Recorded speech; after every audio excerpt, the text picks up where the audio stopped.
స్తోత్రమేసయ్య. ప్రియమైన దేవుని బిడ్డలారా, క్రీస్తు నామములో మీ అందరికీ సమాధానము కలుగునుగాక. ఆమేన్. ప్రతి దినము దేవుని వాగ్దానం అని ఆత్మీయ చక్కటి కార్యక్రమంలో మిమ్మల్ని ప్రేమపూర్వకంగా ఆహ్వానిస్తున్న దేవుని బిడ్డలారా, ఎలా ఉన్నారు? బాగున్నారా? ఉదయాన్నే లేచారా? ప్రార్థన చేసుకున్నారా? ఎందుకంటే దేవుని కృప అనేది లేకపోతే మరి ఈ దినము అనగా ఈ 8వ నెల 8వ తారీఖును మనం ఈ దినం ఇలా చూడగలుగుతున్నామంటే అది కేవలం నా యేసయ్య కృపే అని మీకు తెలియజేస్తున్నాను. ఎందుకంటే మరి దేవాది దేవుని చిత్తం లేకుండా ఏమీ భూమి మీద జరగరు గనక, ఏ ప్రాణియు జీవింపలేదు గనక, అలాగే మరి సర్వ శరీరులు మరి ఆయన ఉనికిని బట్టి మరి మనం జీవిస్తున్నాం కనుక ఆయన కృప మన యందు కనుకనే ఈ దినాన్ని మనం చూడగలుగుతున్నామని తెలియచేస్తున్నాను. కనుక ప్రియమైన దేవుడు, ప్రతి ఒక్కరూ ఆయన స్తుతించండి, ఘనపరచండి, మనసారా ఆయన కొనియాడండి. తద్వారా మీకు మేలు క్షేమము అని తెలియచేస్తూ ప్రతి దినము దేవుని వాగ్దానం అని ఆత్మీయ చక్కటి కార్యక్రమంలో వాగ్దానాన్ని చదువుతున్నాను. ద్వితీయోపదేశకాండము 28వ అధ్యాయము 6వ వచనం. నీవు లోపలికి వచ్చినప్పుడు దీవింపబడదువు, వెలుపలికి వెళ్ళినప్పుడు దీవించబడదు. దేవునికి స్తోత్రం. చక్కటి వాగ్దానం.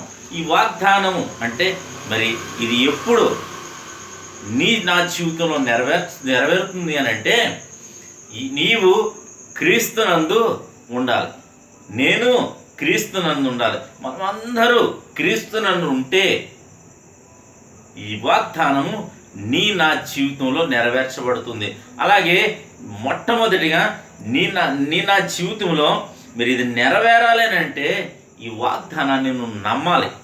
యేసు సజీవుడని, యేసు మరి మన కోసం ఈ భూమి మీదకి వచ్చాడని, మన కోసం ప్రాణం పెట్టాడని, ఆయన యందు విశ్వాసం ఉంచితే నీ జీవితంలో సమస్తము నెరవేరుతుందని, నీకు పాపక్షమాపణ కలుగుతుందని, స్వస్థత కలుగుతుందని ఒకవేళ నువ్వు నమ్మగలిగితే, విశ్వసించగలిగితే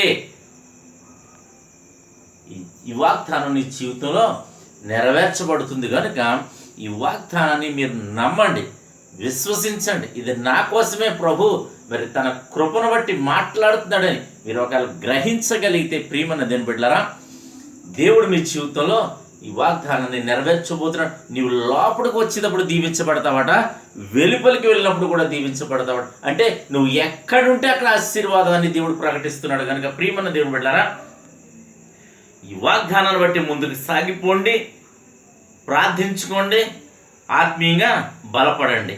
దేవుడు నిన్ను కుటుంబాన్ని దీవించునుగాక. ఆమెను ప్రార్థన చేసుకుందాం. స్తోత్రము తండ్రి, వందనాలు యేసయ్యా. ప్రతి దినము దేవుని వాగ్దానం అని ఆత్మీయ చక్కటి కార్యక్రమంలో తండ్రి మీరు ఇస్తున్న వాగ్దానం, నీవు లోపలికి వచ్చినప్పుడు దీవించబడతావు, వెలుపలికి వెళ్ళినప్పుడు కూడా దీవించబడతావని వాగ్దానం చేస్తున్న ప్రభా, ఎంతమంది ప్రజలు నా తండ్రి యూట్యూబ్ ద్వారా, షేర్ చాట్ ద్వారా, ఫేస్బుక్ ద్వారా నా తండ్రి ప్రార్థనలు ఏకూపిస్తున్నారు, నా తండ్రి రోడ్డు మార్గం వెళ్తుండగా చదువుతున్నారు, వారందరి జీవితాల్లో నా తండ్రి ఈ వాగ్దానాన్ని నెరవేర్చమని ప్రార్థిస్తున్నాను, నీ కృపనంచమని ప్రార్థిస్తున్నాను. అలాగే తండ్రి రోగులను స్వస్థపరచమని, నాయన ఎక్కడికి వెళ్ళినా నాయన ప్రభా శోధన చూస్తున్న బిడ్డల్ని, ఎక్కడికి వెళ్ళినా నష్టమే కలుగుతున్న బిడ్డల్ని, నాయన ఏం చేసినా ఫలితం లేని బిడ్డల్ని నా తండ్రి వారందరి జీవితాల్లో నా తండ్రి నాయన లోనికి వచ్చినప్పుడు, వెలుగులకు వెళ్ళినప్పుడు దీవించమని ప్రార్థిస్తున్నాను. రోగులను స్వస్థపరచమని ప్రార్థిస్తున్నాను. అలాగే వివాహం కాని వారికి వివాహాలు అనుగ్రహించమని ప్రార్థిస్తున్నాను.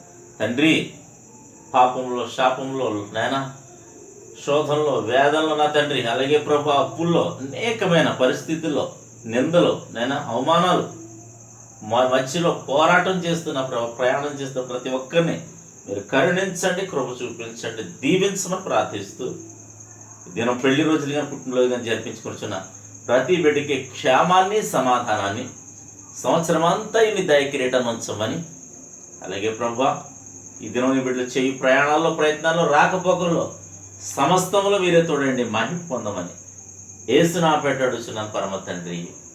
ఆమేన్. నేను నమ్ముతున్నాను ప్రియమైన దేవుని బిడ్డలారా, ప్రభు మీతో మాట్లాడి మిమ్మల్ని బలపరిచారని నమ్ముతున్నాను. దయచేసి ఈ వీడియోని లైక్ చేయండి, షేర్ చేయండి, ఛానల్ సబ్స్క్రైబ్ చేసుకొని మీ ప్రార్థన అవసరం కామెంట్ రూపంలో తెలియచేయండి. దేవుడు నిన్ను, నీ కుటుంబాన్ని దీవించునుగాక. ఆమేన్.